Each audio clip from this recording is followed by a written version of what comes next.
Hello.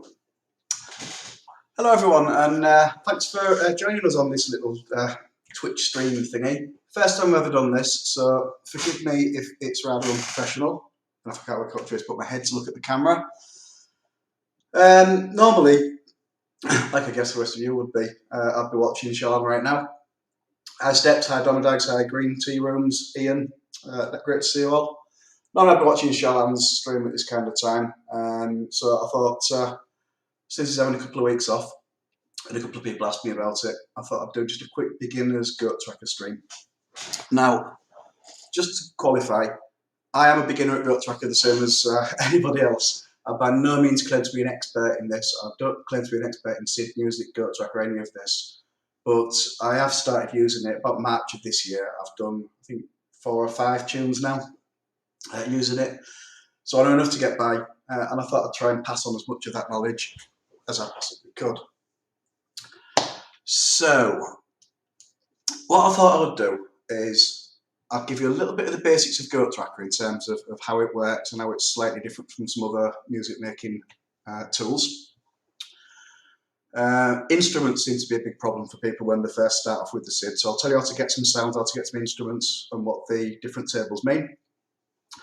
How the patterns and song list works, so you can actually make a song, and then fingers crossed by the end of the night we'll be able to make ourselves a simple little song, and that'll be it for today.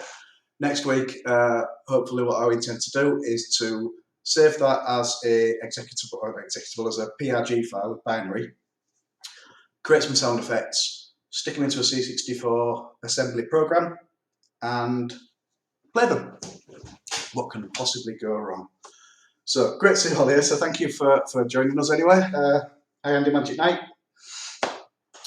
So first up then, can we see the screen? There we go. So when you launch, oh hi Hazemaker, thanks for the raid, it's great to see you. No pressure at all. I don't drink wine unfortunately, so you won't be getting your regular wine like you do on Sean's stream. You'll be getting this 54 degrees north special made in Matcham Yorkshire lager. So what I'm going to briefly do is just talk around how each of these areas of the screen work, what they all mean, and then we'll crack on. So the basics of what we've got here. So what are we looking at on this screen?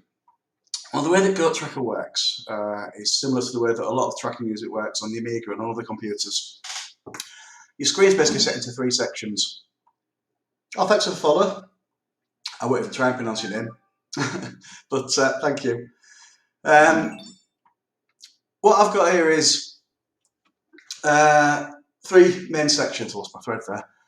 First section here, which I'm outlining, this is where the notes actually live. So what you've got here is essentially like a piano roll, which has the notes that you play. So what will happen is, notes will appear as names down this little side here, like a little spreadsheet. The player, as it's playing, scrolls through down here, and as it hits each line, it triggers whatever notes have been triggered on that line. So that's fairly straightforward. The first 2 digits there tell you, the first digit, sorry, it's GoatTracker, tells you which instrument number. Oh no, it's the first 2. Tells which instrument number it is, my mistake. And you've got 3 numbers here which do special effects.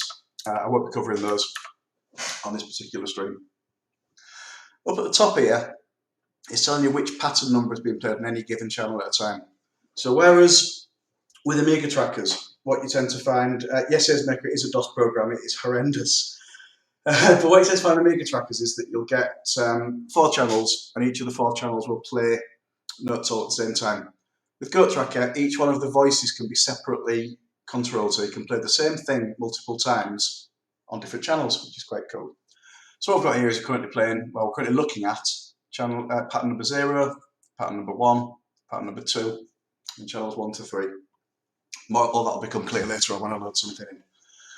Then you've got the octave that you're playing in. A lot of things in GoatTracker, left click goes up, right click goes down, so you can increase and decrease the octave that you're playing in. And you play notes with the computer keyboard. We'll come to that. Then you've got edit mode or jam mode. The spacebar switches between these 2 modes. And Jam mode means you can play instruments. Edit mode enters them into the spreadsheet type design there. So that's great. Let's have a quick look there.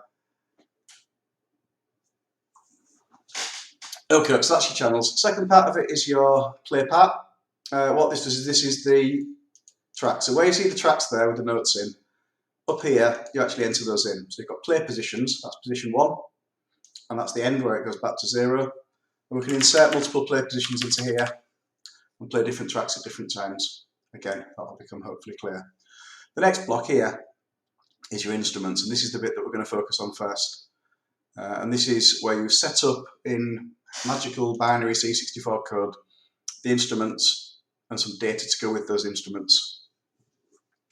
So there we go. I'll quickly load something in just to show you how it all works. Look at my project. Oh, crikey. Well, that didn't work. One thing you've learned in GoatTracker, different things do different things depending on where you are. So if you do the load command, which you get by right-clicking up here, right-clicking up there, if you're in the instrument panel, it'll load or save instruments. If you use the tab key to go to the main part, it will load songs. So I'm going to load a project in. We'll do that one. So what you can see here, you've got some notes on the left, the patterns. We move up and down the patterns with the cursor keys. The space bar changes between jamming and editing. You can change which pattern you're looking at with the, I don't know what they're called, the keys next to the enter key that look like cursors, the square brackets. They actually go up and down through the tracks there. So you can see the notes that are going to be played. There you've got a list. So that's the first section that gets played, that's the second section that gets played, the third section, the fourth section, and each of those for channels 1, 2 and 3, it tells you which pattern we're playing. So you can see that pattern 4, which is the blank pattern, is playing on those two. You've then got the instruments, which the plus and minus on your numeric keypad. Oops. Oh, I've pressed the wrong button, I don't know. 0, 4 that was. You've got the instrument there, so again you can left click to go up, right click to go down, or you can use the plus and minus on your numeric keypad sometimes, which sometimes change your instrument depending on where you clicked, and I'll deal with all this stuff later on. Let's just play it and see if it works. Please let me know if you can hear it. So hopefully you've got some sound coming out there.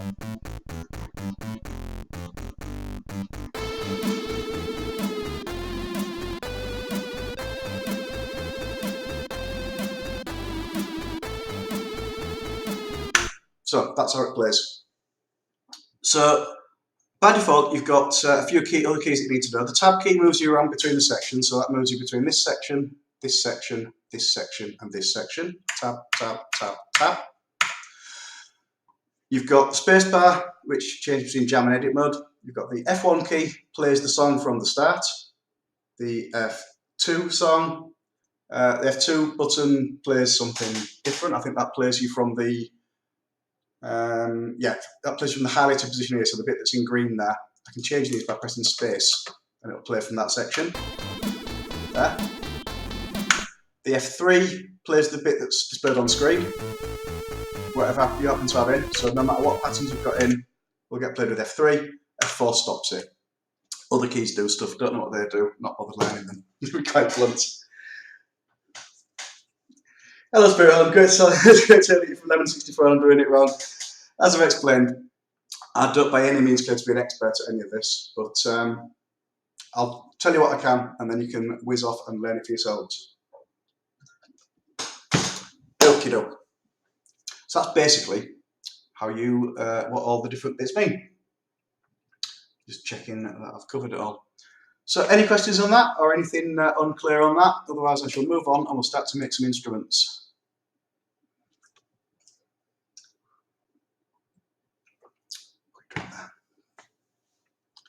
Fantastic.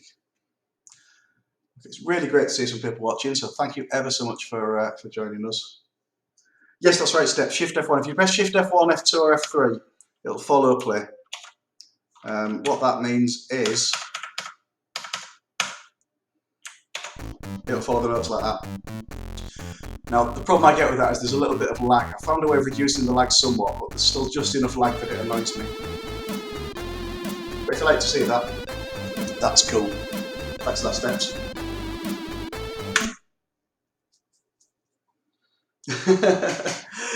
Thanks, Mark. Yeah, sorry if I speak too fast. If you need me to slow down, just tell me and I will slow down as best I can. It's the nature of the beast being northern, unfortunately. We tend to whiz through things. Okay, I'm going to clear this song. Oh, I pressed optimize everything, that means press that. Yes. Enter. So, I do, by the way, drink much more than Shell. I'm a northerner and we drink proper beer, so there you go. Watch it at half speed, you might get that. A couple of other things that I just wanted to cover just before we move on is up at the top here you've got some things. I don't know what that means, I don't know what that means, I don't know what that means. You can switch between PAL and NTSC. You can switch between 8580 or 6581 SID. Generally 850 is the more 8580 is the more compatible. I don't know what that does. This 1 times 2 times thing, which I've just broken. You've got 1, 2, 4 times play. What that essentially means is how many times it gets triggered during the, how many times you trigger the song during each frame. Which brings us on to how instruments work. So, the way that GoatTracker works, the way that the instruments work, is slightly different to the way that a traditional tracker works or a MIDI routine would work. So what you're essentially doing is when you create music in GoatTracker, you create an assembly language program. What it does is it splits up the sound into 50ths of a second, effectively, and then every 50th of a second you call a play routine and it takes the next chunk of sound and plays it along. What that means is that when you play it under interrupt or you play it with a vertical blank timer in your main game loop, you're always playing a 50th of a second at a time, a 60th of a second for my NTSC friends. But you play 1 frame, is how I'll try and describe it, at a time. So what you'll find is that with some of the commands that we do with the instruments, they take effect a frame at a time, or a 50th or a 60th of a second at a time. All will become clear on that one, I do promise. So I've got some instruments prepared here, which I can copy and paste. Well, not copy and paste, but copy in. I thought in the street, yeah, it is the beer. I'm not entirely sure where my webcam's actually positioned in accordance with my head, unfortunately.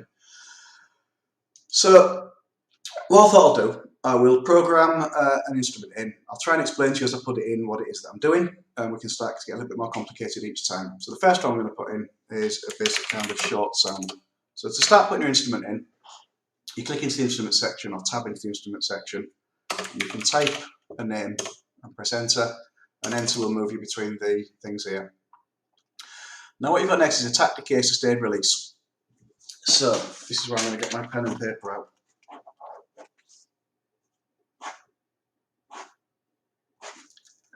So I'll pop myself full screen, sorry if I terrify you. So what you've got, when you create a sound in the SID chip, you're not actually triggering a sound as you would on, say, an Amiga way triggering a sample.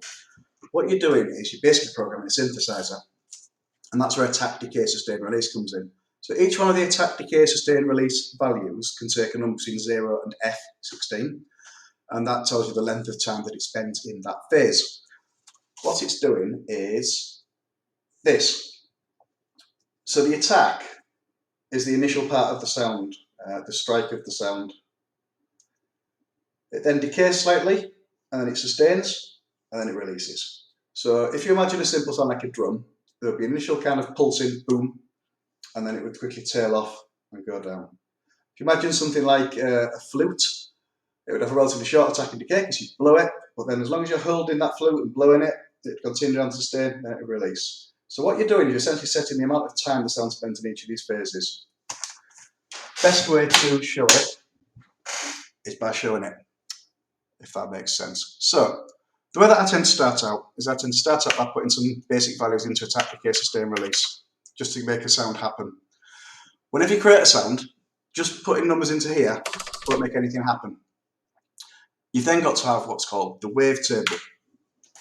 So the wave table is located down here, and what this is a list of commands, and this is all based on that, I've not made the thing big again. That's better. You've got a list of commands down here, and these are executing every 50th of a second. And so what you do is essentially initialize the sound, and having initialized the sound, you'll then play it in accordance. Best way to show you is to show you how to do it. So you've got to put weird numbers into here. It's GoatTracker being GoatTracker, and it's not a particularly pleasant program to use, I appreciate. But it wants everything in values, it wants everything in numbers. Now, there is a guide sheet that comes with your GoatTracker, which is like that. You don't need to be able to read it, but it's a PDF that you can print off. Print a copy of that off and keep it with you, because that explains everything. So to make a sound actually happen, first thing that we do is we've got to put something into the left-hand column here. And what this is a series of commands that executes once every frame and then stops or loops. So on the first frame that we trigger this note, we're going to give it a waveform. We're going to do that by putting in the waveform 4-1, no, 2-1. Just double check, it's sawtooth. So you create a list of things, you end it with FF00. That's how it's got to the end of its commands. What's going to happen is that when I press a key, it's going to take those values that I've highlighted there, have a look at wavetable position 1, and apply to the SID chip the waveform that I've set there, which is a triangle. So when I press the spacebar, what should happen now is a buzz.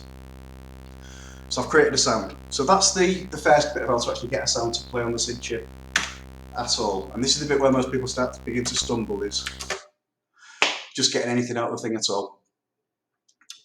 What I can then do is you can muck about with these values and start to change the way the sound sounds.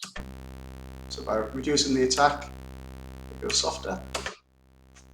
If you reduce the attack to a really low value, it slowly fades in over a long time.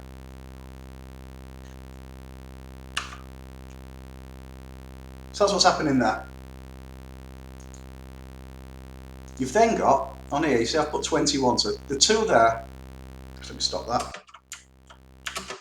The 2 there means use the triangle waveform. The 1 there is a gate table, so what that says is play the first part of the sound. If I put that to a 0, it'll release the sound. So if I put a series of commands down here, as soon as I put a 0 in there, it'll release the gate of the sound and start that release phase. So otherwise it will carry on playing pretty much indefinitely. If I give it a very short attack and give it a longer sustain and release, you see we've now got a note.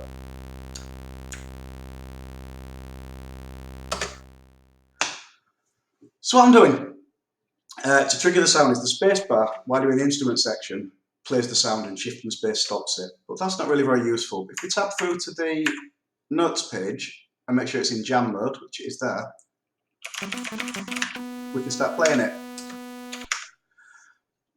The way that you play notes in GoatTracker, I'm going to do steps in a minute, increase the octave. The way you play your notes in GoatTracker is you play it like your keyboard, your computer keyboard. It takes the place of a proper keyboard, I don't know, a proper musical keyboard. There's plenty of diagrams of how those notes go. I'll pop one up at some point in the future, but basically the Q key is C, the P key is B an octave higher, and by moving your fingers between the QWERTY keys, you can play the basic notes of the scale. If I put it up a couple of octaves there, we'll pop in notes into the system there. So that's a little instrument that we just played. But you see I've called it short lead there. I'm going to try and make it a little bit shorter. So what I'm going to do in the wavetable is add a couple more. Why the last note never stops, absolutely no idea. You need to put a note off command to make the note stop. I'm not sure what the note off command is on, I think it's the enter key when you're programming it in. A little bit complicated. What I'm going to do now is I'm just going to put some entries into this wavetable to try and show you how that works as best I can. So pressing the insert key in here inserts, and press the delete key beneath it deletes areas. As I say, each one of these will execute every frame, so every 50th or every 60th of a second. What we can do is we can actually change the waveform as we go along. So we can change it to, for example, a sine wave, which is number 4. We can mix a sine and a triangle wave by adding them together, 4 and a 1, 51. And we can trigger the note to start its decay phase after 4 frames, thus. And what we should now get, I want to press the tab key so I don't really know what I'm doing, is in jam mode. So, the reason that sounds different to what happened before, the reason why it's not indefinitely decaying is because I put that 0 there to set the gate to 0, which means initiate the release phase of the note. So what it's now doing is, for the first 50th of a second, it's combining a triangle and a sine wave waveform together. For the second 50th of a second, it's changing the waveform to a sine wave. Third 50th of a second, it keeps it as a sine wave, and the fourth 50th of a second, it moves from attack, decay, sustain, and knocks it into that release phase there. So you get a relatively slow release. And that's why that now makes a boing sound. So that's what the wavetable does. So when you create any sound, you put some information into here to give it an attack, decay, sustain, release value, play about with those, then tell it whereabouts on the wavetable to look at. So what you could do is you could create a new instrument with the same attack, decay, sustain, release, but you could set it to a different point on the wavetable and get a different sound. Or you could set it differently and set it's the same place on the wavetable and get a different sound, which is quite powerful, as you can imagine. The key with all of this is about experimentation. And once you've worked out how to actually make a sound play, it becomes a lot easier to work out what you're doing. So I've created a little lead sound. Let's create a little bass sound. So again, thinking about the way that envelope works, the attack, decay, sustain, release. If you can picture what the sound would look like as it goes through time, you can do it. No, the ADSR setting just applies to that particular instrument. So when you trigger instrument 1, it will trigger that set of ADSR and that wavetable position. If I create instrument 2 and trigger that one from this left-hand side, I can set a whole new set of attack, decay, sustain, release, which is what I'm going to do now. Let's put some random values into there and pop it into wavetable position 1, 2, 3, 4, 5, 6. So you see that FF00, what that does is that tells you you've now reached the end of the wavetable entry, which is not necessarily linked to any specific sound. You can link it to multiple ones, but any sound that's triggered with that wavetable, it will end execution where it says FF00 there. What I'm going to show you now is that you can actually loop that as well. So we're now creating some attack, decay, sustain, release. It's starting at wavetable 6. If I press play, nothing will happen because I've got absolutely nothing set in the wavetable. So it doesn't know what waveform to play off. So I've always got to tell it which waveform to play in this wavetable at that position that I've set it to go to. So if we set this one to a triangle wave, 2-1, which gives it a nice sort of sharp attack, and then switch it to a sine wave, which is just a little bit smoother, we now get a sort of slightly buzzy sound.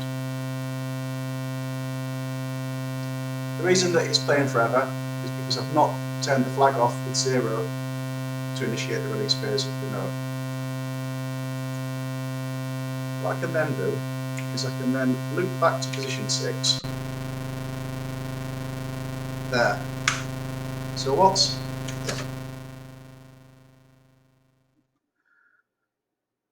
I've done there is, rather than what I originally had, is when I played the bass note and hit it, for the first 50th of a second it played a triangle wave, for the second 50th of a second it played a sine wave, and then it continued playing that sine wave by sustaining until I trigger the release, either through the wavetable here or by initiating a note off command by essentially taking your finger off the key on the keyboard. If you change that FF value to something like 0.6, it will loop around to 0.6 and it will continue playing. So in this case, it's cycling between a triangle and a sine wave every 50th of a second, which gives it like a harsh sound, which is about time then I can introduce the second bit, which is the pulse table. So pulse table is going to need another diagram. Bear with me a moment.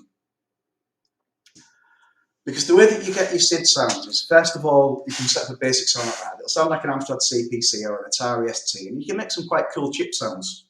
But the real power of the SID chip is in its ability to modulate its pulses, which sounds rather exciting. And that's what gives it its real wonder, the one thing that makes that chip so damn cool. So, to explain pulses, if I put the thing up there, if you imagine your sound as being essentially a series of ups and downs at certain frequencies. So the frequency is the speed at which these ups and downs happen. So your sound is vibrating, it's vibrating upwards and downwards at a regular way. You play a higher note, those things become smaller. You play a lower note, those things become bigger, and it'll play them at a regular time. What we're doing with, and I prepared this one earlier, what you're doing with pulse modulation is you can actually change the width of these. So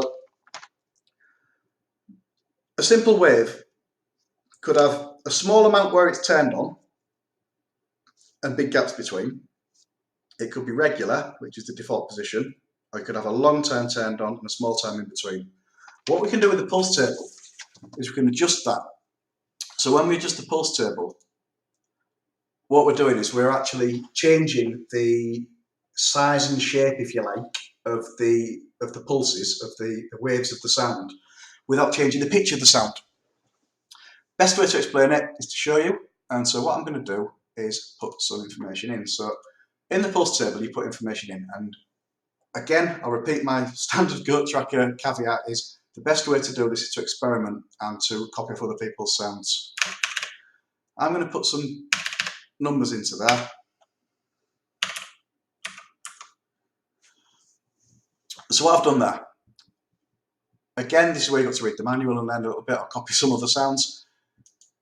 That 8 means set pulse value. We then set the pulse value to these 3 digits. And I've gone for 666 for no other reason than because 666 is a number. It could be literally any number. You get the best one by experimenting with it. Then you've got a time in this section and a speed in this section. I think it's a speed. I'll double check my notes. Yeah, pulse number at 6. So what you've got there is a number of frames. So that's 66 frames. That is 66 50ths of a second, which is just over 1.2 seconds off the top of my head.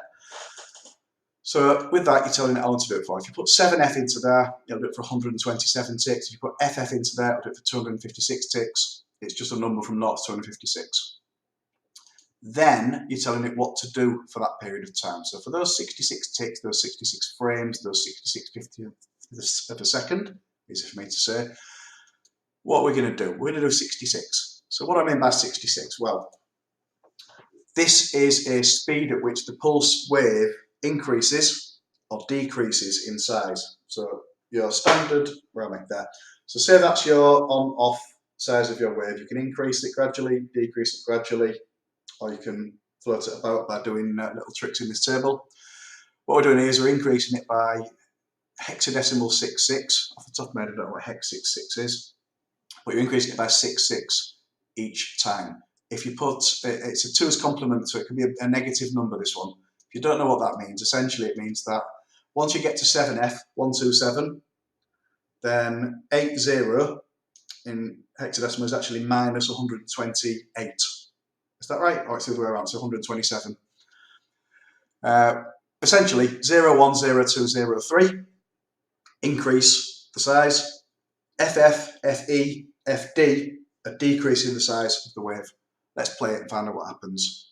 First of all, let's set it a position in the pulse table to 0, 1. So we're going to set the pulse width, and then we're going to change the pulse width for a period of 66 frames before stopping execution.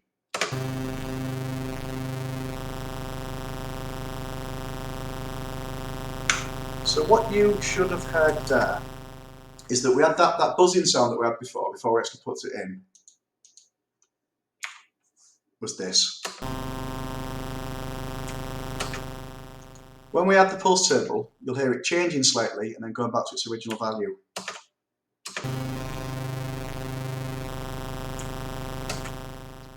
So what's happening is it's warbling, it's modulating that frequency. And once it's modulated the frequency for 66 frames, it's going back to that warble again. If we add a little loop into there, we can make sure that it does it forever.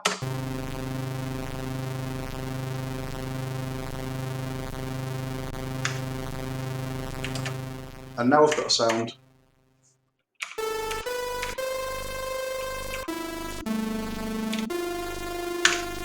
which is perhaps not the most wonderful sound you've ever heard in your life, but it's something a little bit more interesting than that basic sound that we had before. So that's the basics of how the wavetable and pulse table work. Next thing you might want to do is make chords. So chords on a Commodore 64 or on most 8-bit platforms aren't done by playing multiple notes at once. You can play multiple notes on a MIDI keyboard, you've got as many keys as you want, you can hit them down. When you deal with an 8-bit machine, you've got 3 independent voices, and those 3 voices can only play one note at once. So the way that we do chords on a 8-bit chiptune is we do it by wobbling.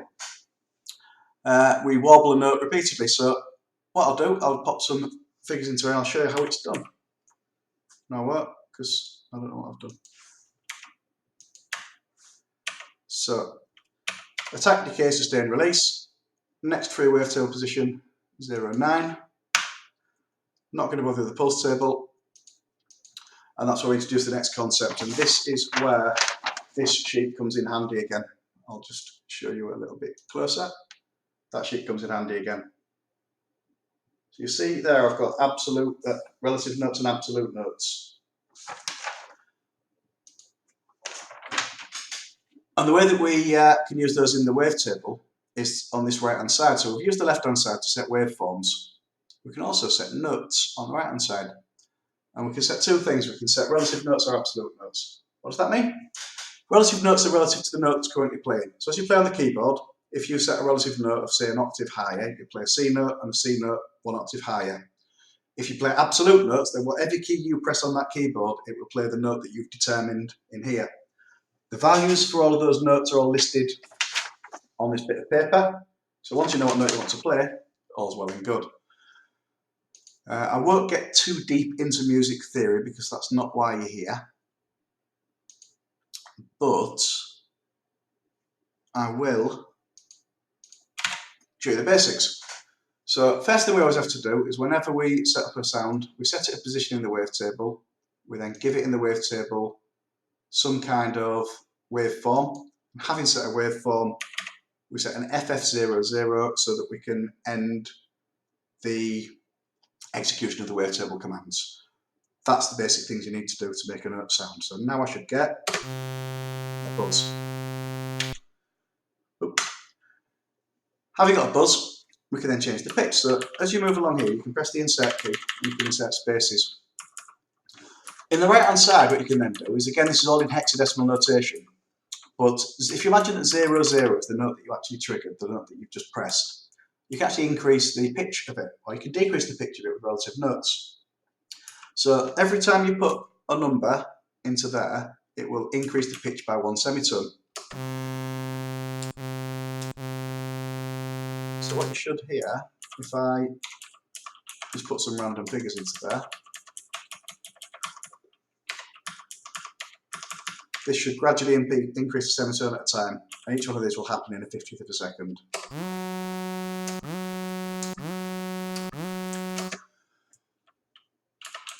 So what that means is we can start to change the pitch of notes. Now again, I'm not going to go too far into musical theory, but a major chord is essentially made up of a root note, a third note, and a fifth note. That is the note that is the base of the scale. A C chord would start with a C. It's then the note that is 4 notes, yeah, I think that's it. 4 semitones high, which is the third note on the scale above it, and the one that's 5 notes on the scale above it.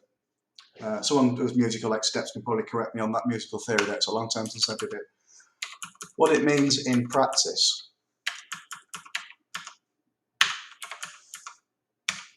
is if you put values 4 and 7, you'll get the root note, 4 semitones higher, 7 semitones higher, and 0C is an octave higher. And if I play that now, there you go, cheers wicked, thank you. You should hear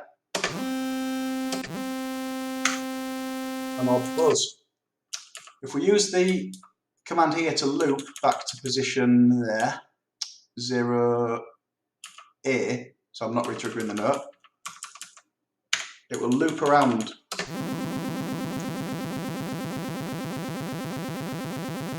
So what I'm doing there is I'm looping around the notes. I'm going to stop it soon.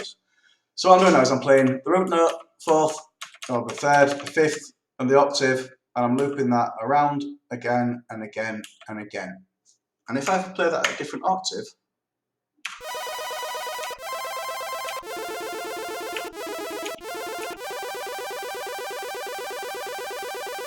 you start to actually get some sounds. If we copy that one to make a minor chord as well, just let me copy the notes, 8F, F3. I can show us through a copy and paste then. We want to use wavetable position 11 because that's our next space. And once you're in here, if you click on an entry in the wavetable, hold down the shift key and cursor down.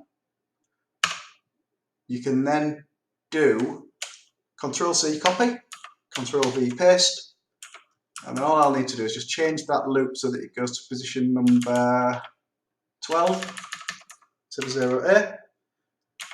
Change that to be a 3 instead of a 4, and we should have some musicians in. Again, don't claim to be a musician. I only claim to be able to basically use this tool to a very simple level. I should have a minor chord.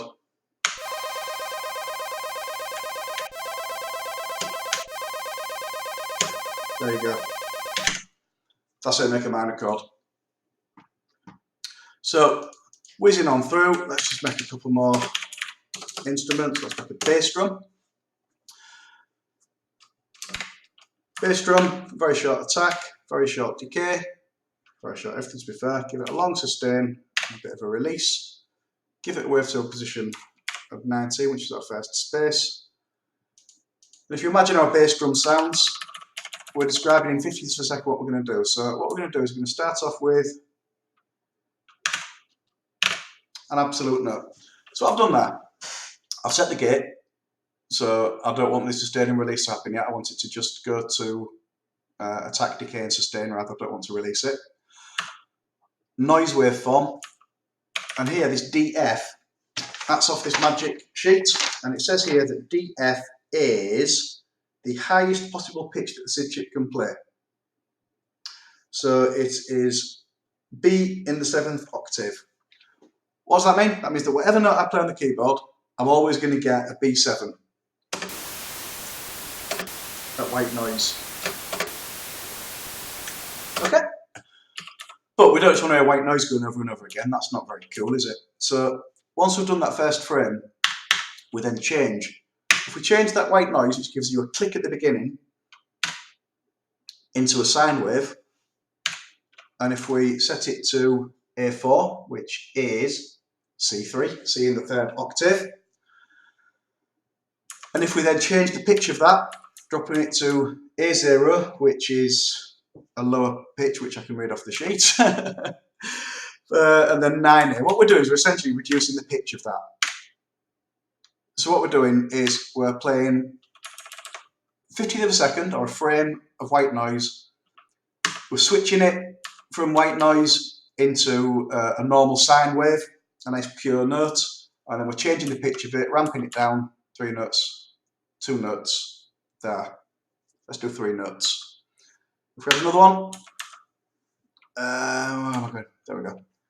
If we change the 1 to a 0, we then trigger the release phase, and so we'll trigger the release phase there.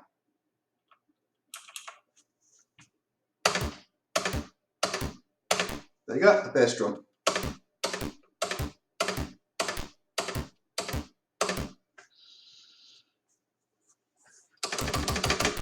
And whatever note I play, I'll get that bass drum. So there's the bass drum. In fact, let's muck about with before I create a snare drum. Let's just try some pulse modulation on that one, just see what happens. So in the pulse table, as you remember, you probably don't, I don't, we set a position in the pulse table number 4, so we're going to start executing from here. We're going to set it to have a pulse width. We'll do 800, it could be 600. We can experiment with that to find out what happens. First 2 ticks, leave it empty, because the first 2 ticks, if you recall, is our bit of white noise. But then once our white noise is finished and we'll switch to the sine wave, let's do something with it. Let's change the pulse width. And for 7F, 127 frames, increase the speed of the pulse before ending. That tightens up the snare. The reason that tightens up the snare is what you're doing is you're taking the pitched part of the note and we're massively decreasing the speed of that pitched part of the note, so there's less pitch and more gap, which just tightens up that sound. Makes it sound rather cool. Singer Beyond, you're absolutely right, I'm a guitar player. That's the reason why I'm not particularly good on musical theory. I count in semitones, I count in chord shapes, and I don't think at all like a piano player, so it's very alien to me. I never used chords until I started doing proper music on a guitar. Fantastic Singer Beyond, it's great to see you also play guitar. I'll pull one of my guitars into view in a minute and we can have a bit of a nosy. Okay, so that's the bass drum. So we can create snare drums, same kind of thing, short attack, short release. Again, if we use absolute notes, we can create some cool drums. Next space is at there. Oops, what I did there. I think I just broke one of my instruments, but we'll double check that. I broke 0, 4. So what have I broken in my minor chord there?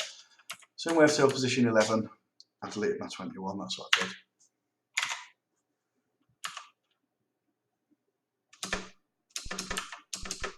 Did I? There we go. Fixed it. Shift space.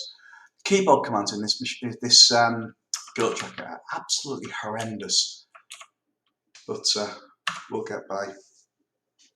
Okie dokie, so we've got space at 1E there, so let's just get a couple more instruments and then we'll move on to something different after I've had a quick comfort break. Wave tail position 1E. Snare drum, same kind of thing. We're going to start off with white noise, which is 8-1. We're going to start off at the highest possible pitch that we can. We'll switch ourselves again into a sine wave. We're going to play a slightly low pitch. We're going to drop that pitch again, but you see the pitch AD is higher than the pitch that we used in the bass drum. It all makes sense when you've got this sheet in front of you. Once we've done that, we can switch it back into a noise again, because the snare will decay with noise. Switch it back into white noise, a 0 there to initiate the release phase, drop the pitch again, and close it.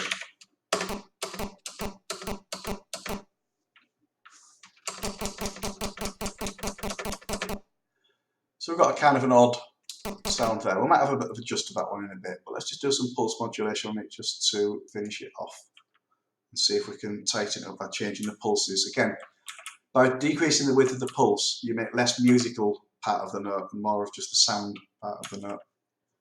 Pop it into pulse table 0 and 9. We'll put in same thing again, width 800, 127 frames. We are going to decrease it by A, B, C, D, E, F, decrease it by 5 each frame. And that's now a snare drum. And so we've done that by decreasing the musical part of the pitch and increasing the rest of it. I'm going to do one more instrument and I'm going to take a break if that's okay with you guys. I'm going to do a hi-hat, because once we've got those, we can start to make a simple little song. For the hi-hat, I'm going to introduce the filter. Hi-hat is a very short sound, so we're going to have a very short sustain and release, no attack and decay at all, so it goes straight into the sustain phase and then tails off. we're going to find a space in our wavetable at 23. Whoops-a-daisy. We are going to do some high-pitched noise. We're then going to continue that high-pitched noise. We're going to initiate the release phase with a slightly low-pitched noise, and then finish it off. And if you can hear that over the clicking of my keyboard, that's kind of a hi-hat. Now, a good time now to put it into here. So if I just fill my pattern up with hi-hats and play it, I can teach you how to use the filter.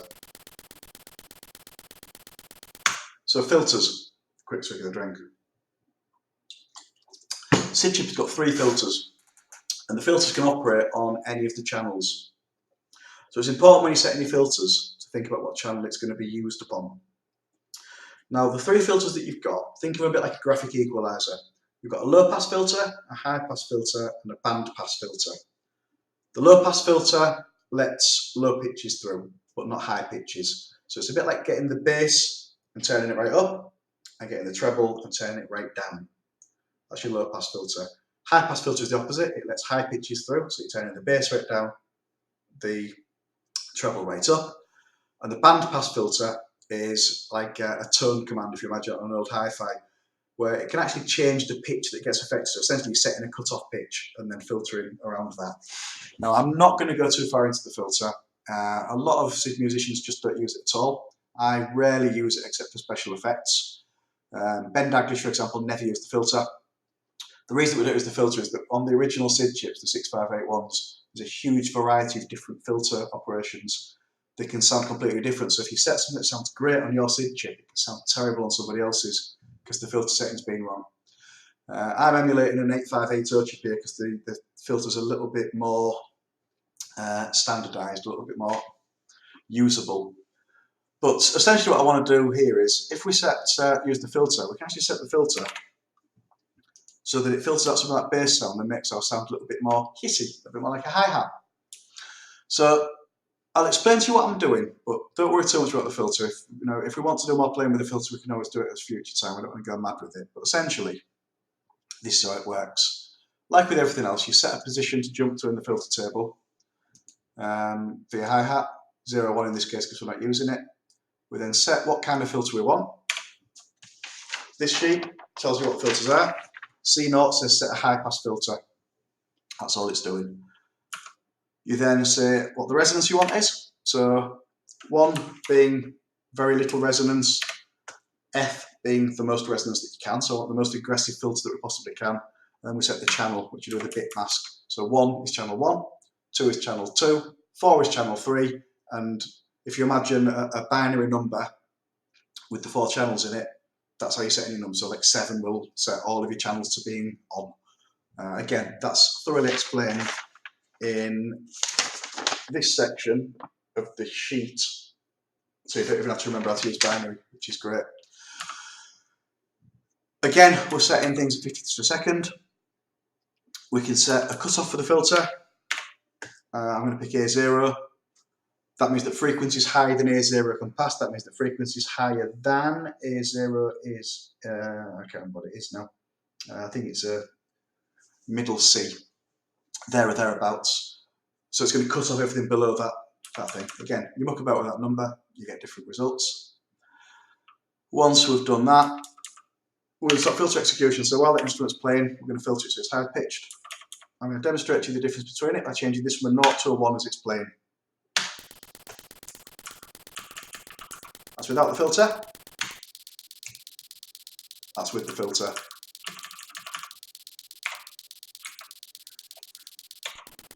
Without the filter. With the filter. Important thing to remember about the filter is that once you've set it, you set it. If you set it for channel 1, it will remain on channel 1 until you turn it off. So it's good practice to have an entry at the start of your filter table at position 1 that switches the filter off. 8000 followed by FF switches the filter off. So if you're using the filter in your song, if for all of your other instruments you set them to use that filter value, then you're not going to be filtering instruments unexpectedly. As I say, the filter is for a channel, so if I use the hi-hat on that channel and then use the hi-hat on that channel, I'm going to get a different sound on each channel.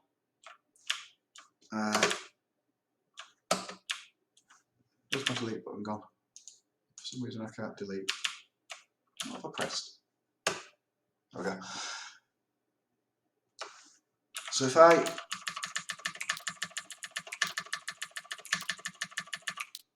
do a filter there, and then do one here, it'll be filtered on channel 1, unfiltered on channel 2 when I play it back.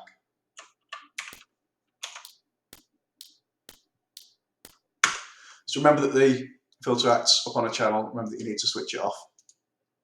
And essentially, that's all you need to know to make instruments. So now I've got a set of instruments, we can actually start to make a song. So what I'm going to do is I'm going to save my work. Steps, yes, I believe you can, but I'm not entirely sure. I've never tried it. I really don't use the filter at all if I could possibly get away with it. But my understanding is that each of the channels has its own filters. You can only have a low pass, a band pass, or a high pass at any given time on any given channel, but you could filter each of the channels separately. That's my understanding. Again, if any experts want to correct me if I'm wrong, filters aren't particularly a thing that I use because my main SID chip is a 6581. It's got very aggressive filtering, and so if I use it at all, it immediately makes everything sound very muffled, so I tend to avoid it. I'm just going to save my work here, and we call it stream, just to save my instruments that I've used so far. What I'm going to do now is going to pop off and have a quick break. I'll be back very shortly. I'll put some music on while I do. I'll be back in 5 minutes or so, and we will have a look at the next section, which is that we are going to have a look at patterns and the song list, and maybe try and actually make some music. So thanks for sticking around, guys. I hope to catch some of you in 5 minutes or so.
Okay, I'm back. I remember to turn the microphone off at one point during there, so thanks for sticking around, guys and girls. Now we've got a selection of instruments that we've made. I know that I've kind of done a whistle-stop whizzing through a tour, but hopefully it's just giving you a bit of an indication about how to actually make some sounds come out of this this odd little machine. What I thought I'd do is show you how to actually put some of these together and create some kind of music out of it. So just as a recap, what you're seeing on the left here is 3 channels at a time. You've got 3 channels of the SID chip, and each of those channels can play one of these patterns at any given time. We tell it here which pattern to play at any given point in the song. And once we've decided which pattern we're going to play, we can repeat patterns. You can transpose patterns, which I don't really use very often, but can be done. And you can change the length of patterns. So your default pattern is 64 notes long, which is about 4 bars, 8 bars, depending on how fast you put the music in, essentially. As it plays, it scrolls through here, and as it hits each line, it triggers whichever notes that you put on each line. So you can change instruments with your plus and minus keys,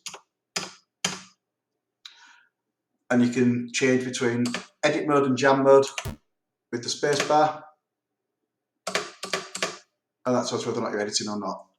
When editing notes, you're editing with the computer keyboard. Now I have actually got a picture kicking about somewhere, which I'm going to try and put up for you. 1 second. Tools, GoatTracker, key layout, there we go. So if I put that on my screen, can I zoom in on that? That's kind of how the notes work. Now that's not actually a GoatTracker one, that's something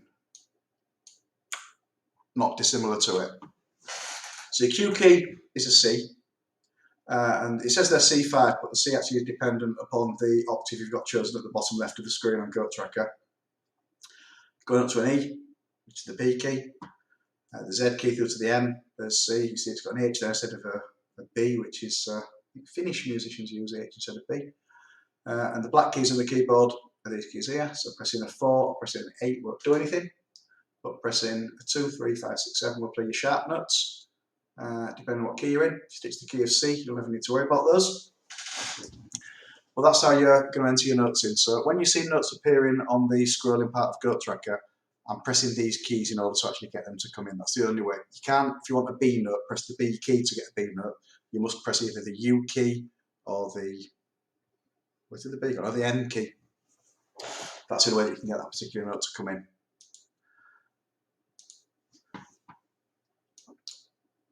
When you're playing with drums, for example, the easiest way is to just skip through. So if we put every 8 notes a drum,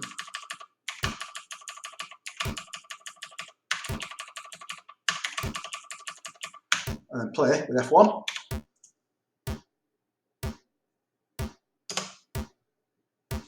we have a drum playing. If we alternate that with the snare drum,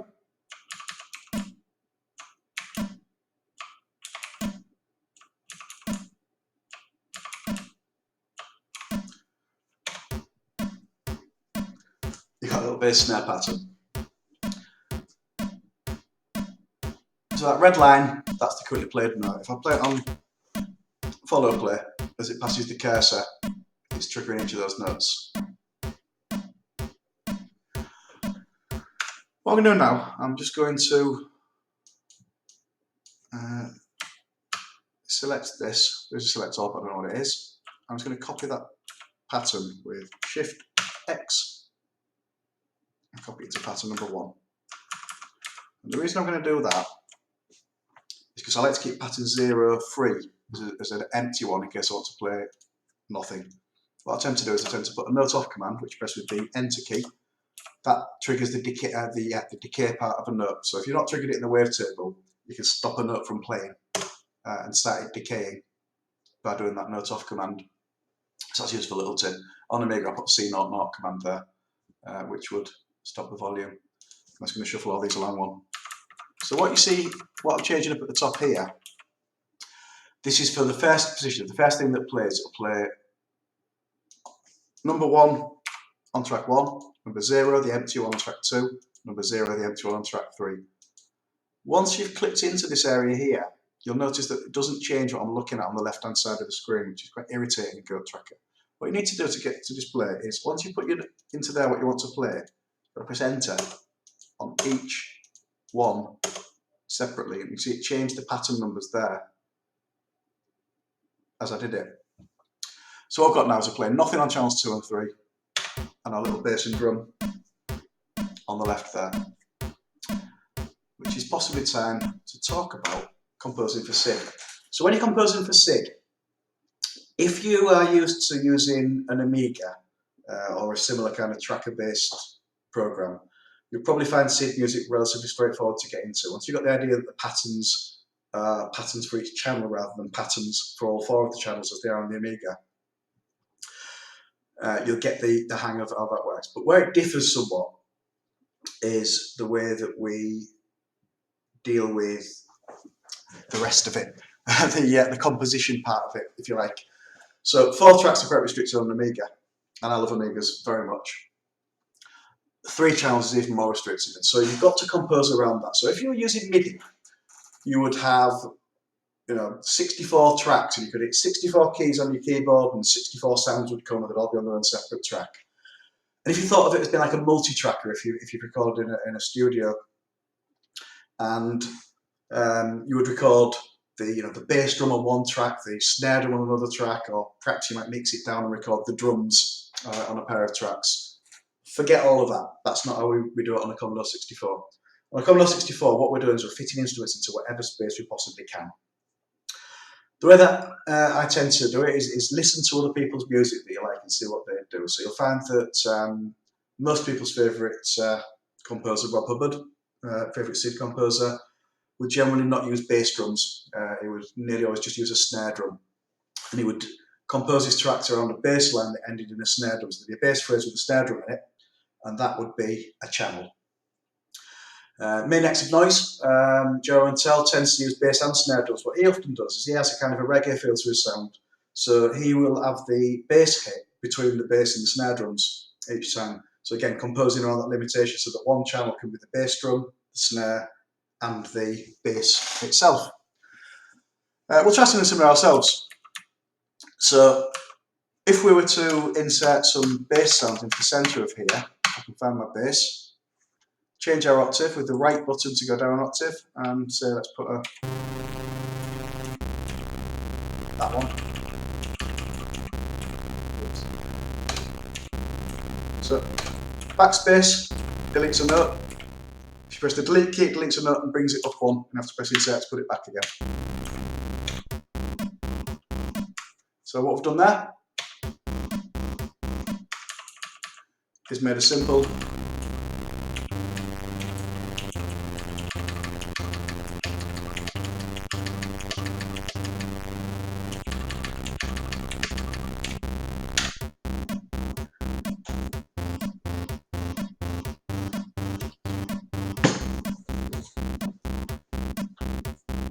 So now we've got a simple kind of looping phrase. We're cutting off the bass drum by using the snares.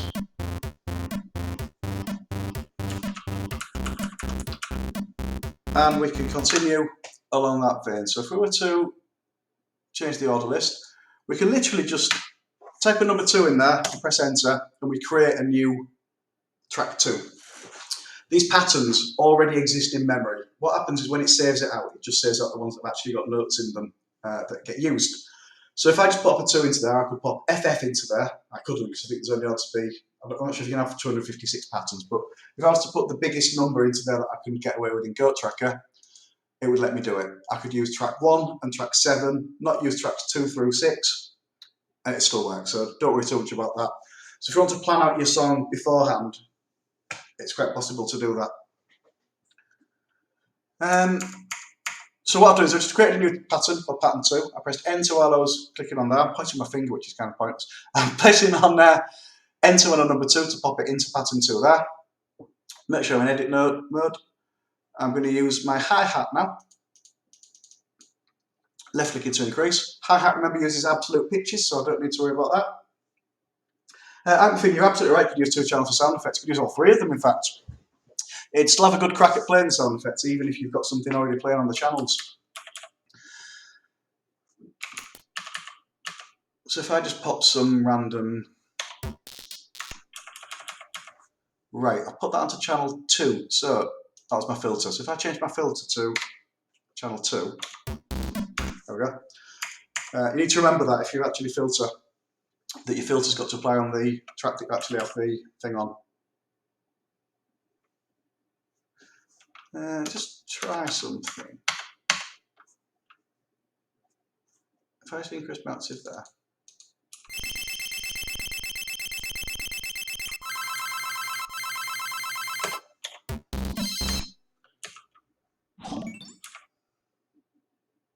Oh, thank you for following me, Stoker C64.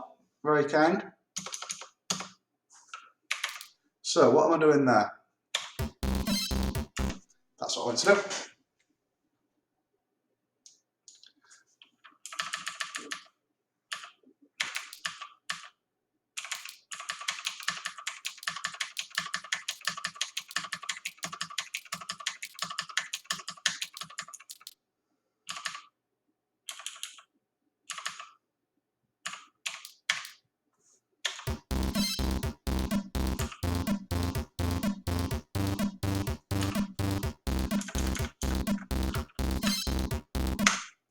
So what we're doing there, so I'm just showing you there how we can have a little blast of a chord.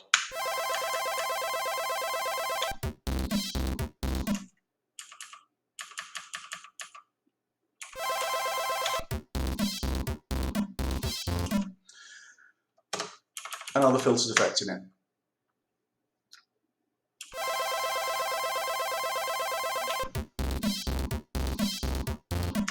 So what you're in there is you're in that chord actually being filtered. So if we change the major chord to use filter position 0, 1 and the minor chord to use position filter 0, 1, that little entry that I put in there that switches off the filter will stop it from being filtered with that low pass filter. What was I there? So that was at 4 and at 12.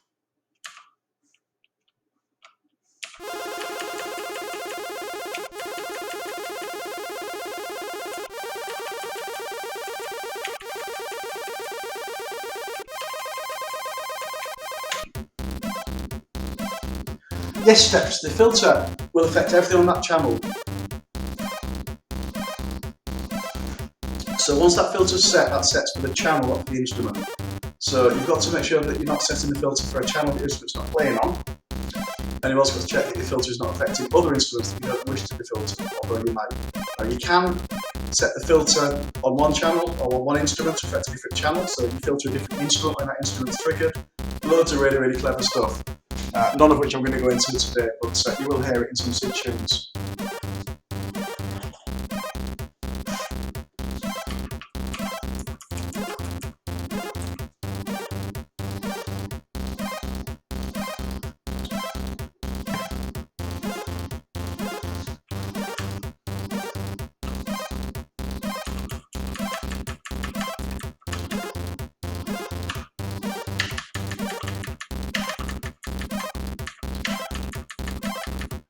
Just go through and change those 4s to 3s, so that should be a major chord there.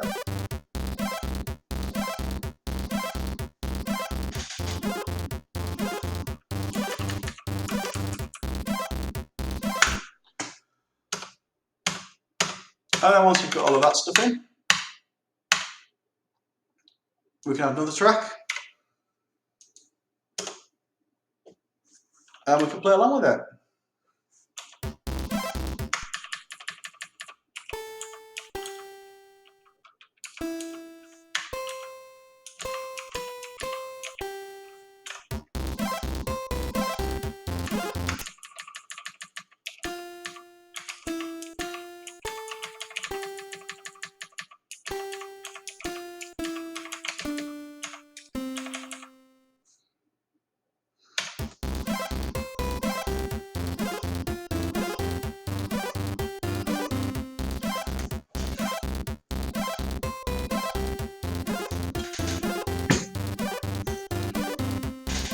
And there you go, a simple song.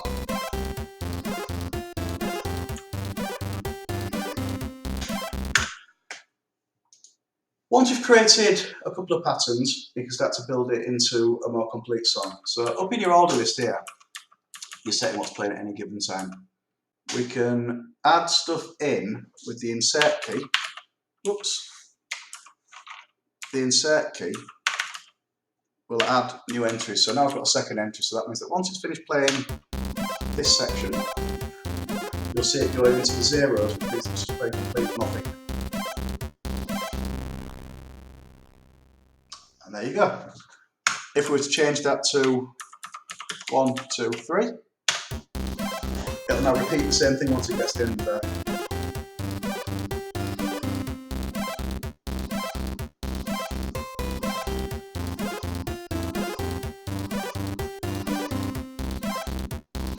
We could also muck about with it. We could play the same thing on all 3 channels.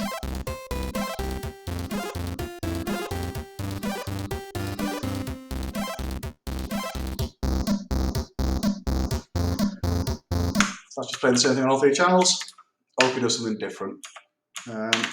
If we just enter some new spaces into here,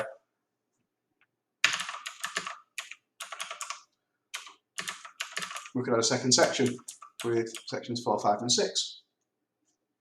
Again, once I'm clicked on there, that 0, 4, if I were to press enter on that 0, 4, you'll see that pattern 0 on there change into 4.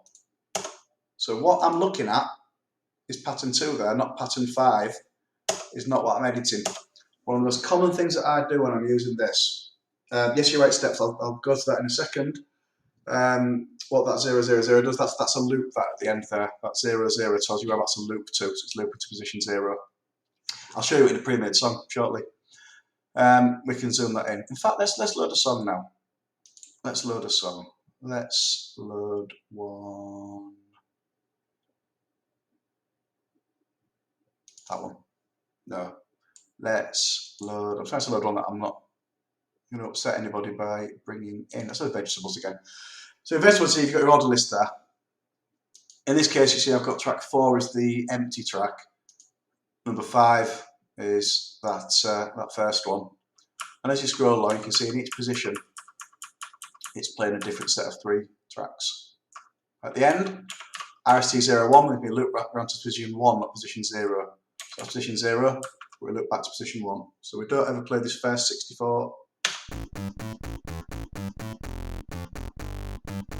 So that bit where it's just the bass only ever plays at the start of the song. When it gets to the end, it loops back to this position.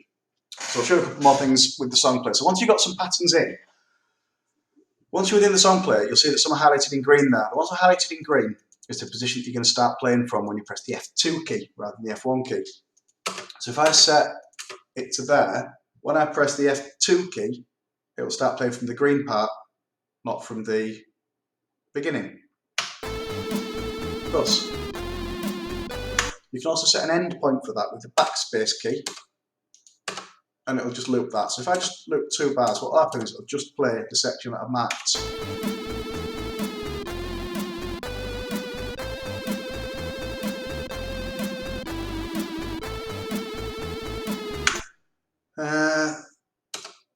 Apparently, anyway.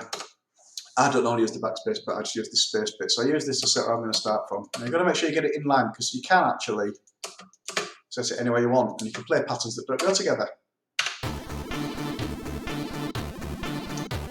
And make some crazy sounds. So that's what that bit does.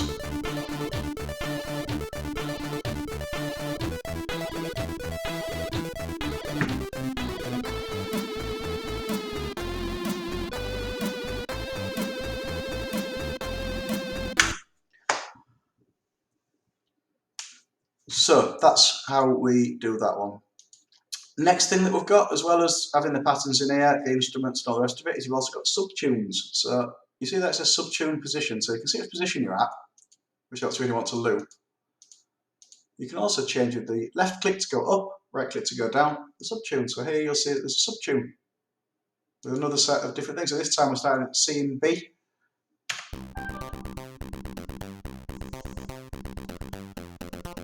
And so what we're doing there is we're now playing a second song. So there's a second song which shares the same instruments and can share some of the same patterns in contain wavetable and pulse table.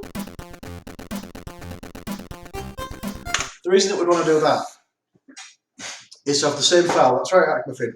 You'd have the same mod file, a bit like you would in Octamed, for example. You can create several different tunes. And what you do is when you're actually programming it in, which is what I'm going to cover next week, programming it into a C64 game, you only have to have one set of player code, one set of instruments, one set of tables. So you only use that set of memory once. You then have different patterns and different tunes that you play that can share all of that same information to save memory. Once you have set up a couple of subtunes, and so there's a subtune there,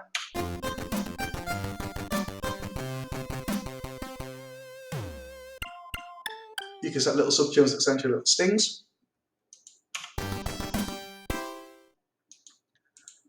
And you can have as many subtunes as you want within reason. I can't remember what the maximum number is, but there's a certain number that you can go up to. And you can click through and then you can trigger them from within the song. So see, for example, there, I've reused 04, my blank bar. Now if I load another one, I've got a game coming out at Christmas that uses some of these. What I tend to do is when I'm going to use something in a game, I create my first subtune as an empty subtune. Nothing plain.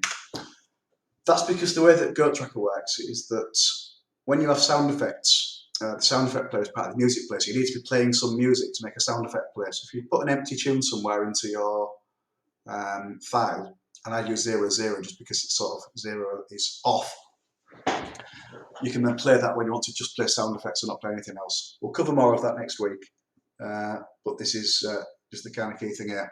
What I want to show you now is how to change the length of patterns. So your default pattern is 64 long. But sometimes you want to do things in different time signatures. So 64 works really well for 4/4 songs. But you'll find that other songs work better in different time signatures. Signatures, as I say. So what we've got here is an example of a 48 line pattern, which is something that's in 3/4 waltz time.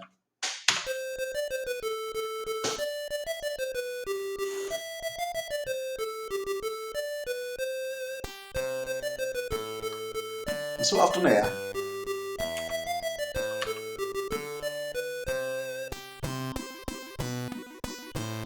is you see that it's playing in waltz time. And the other thing I've done is I've staggered that third track by playing a 64 track one followed by a shorter one to offset my drums there.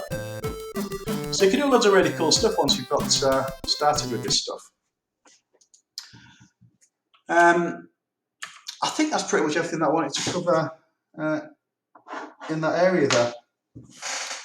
So if you're composing for a game, try and compose in 2 channels, which is difficult, but it's possible.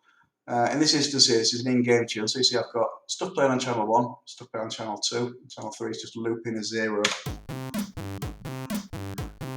So what I'm doing here is just trying to restrict everything into 2 channels to make sure I've got one free for sound effects at any given time.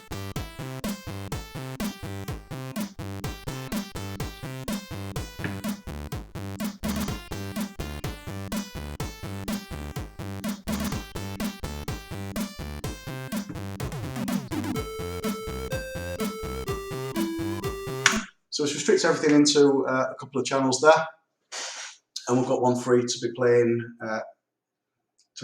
sound effects on. So that's really useful for in-game.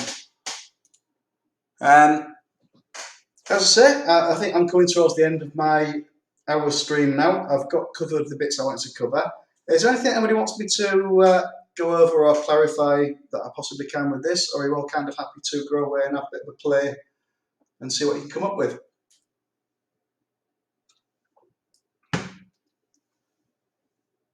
Steps, no I can't, I'm not allowed to show my Christmas game preview, but I am going to play one of the tunes of it, so just don't tell. It's not a complete secret, but I thought it'd be quite nice just to use this as an example because it's the last thing that I've been working on. Yes, that's a good point. Steps, F12 there, gives you a list of all the commands. I use that all the time because it is so easy to forget how to use this program. So F12 is really useful. The other thing that I would suggest is to print out a copy of, let me get my big screen up, this PDF. Oh, that's the wrong one. That one. Print out a copy of that PDF. That covers everything you need to know about how to fill in the track effects, which we've not covered today, but which work, the wavetables, what notes, different values are, how to use the filters, it's all on there. That came with GoatTracker, I believe. If anyone doesn't have it, I'll share it, but that's a really useful thing to have.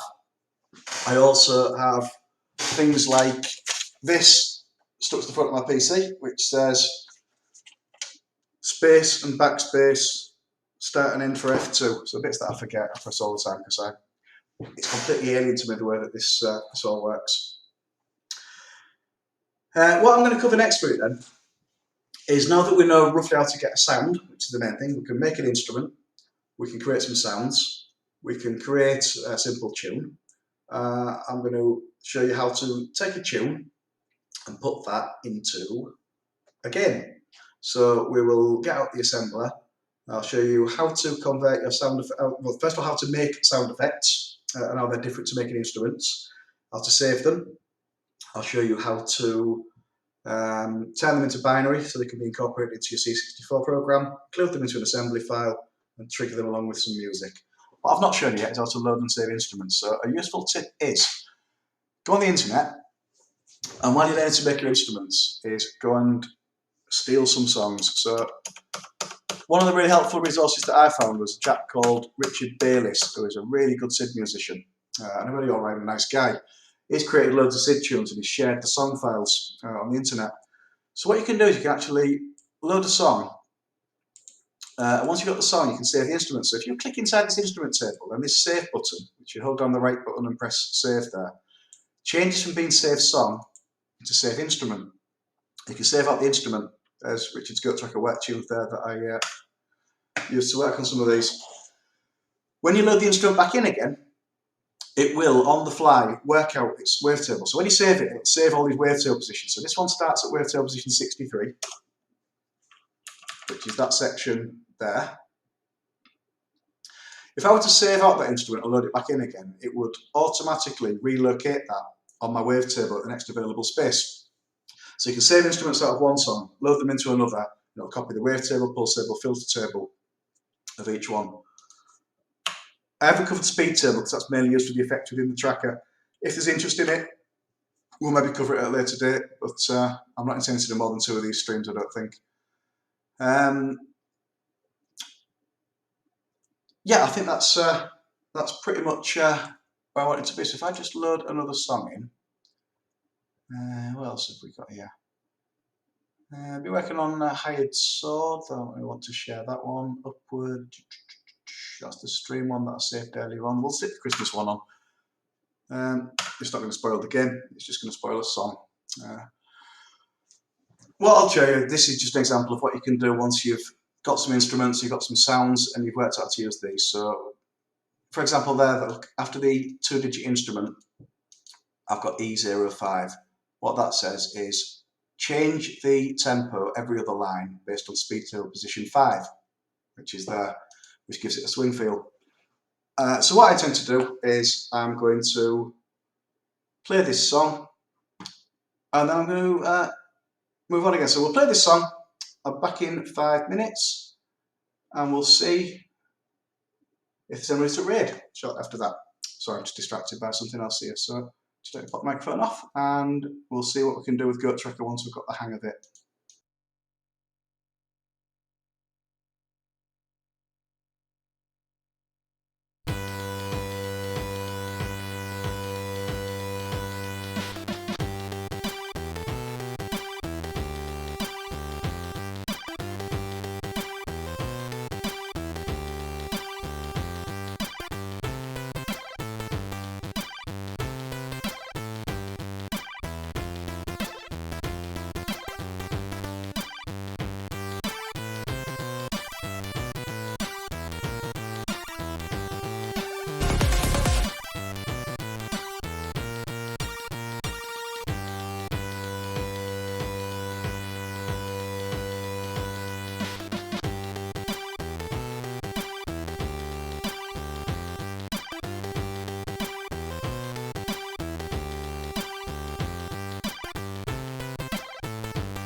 Max probably can hear me now.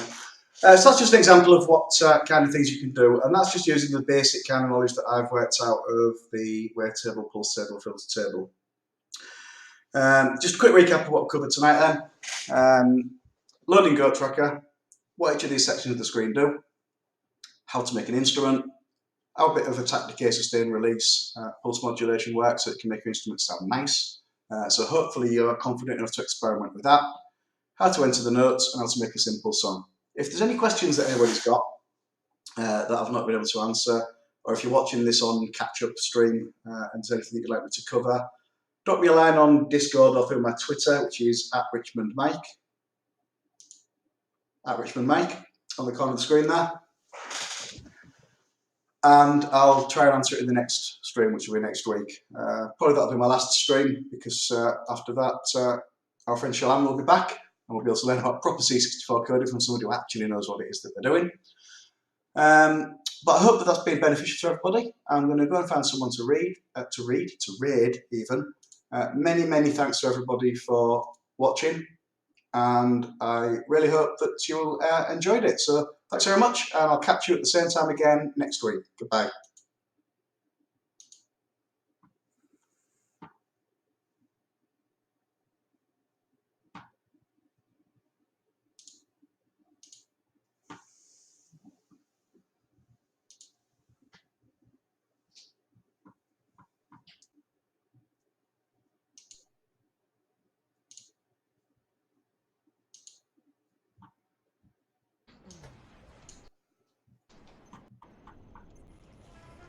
At least you can, oh, Mike. I died. No. Mike is raid. Mike, thank you very much thank you so much for the raid, dude. Welcome to the stream. How you doing? This is fucking mental. I have to play the whole game of this. It's awesome.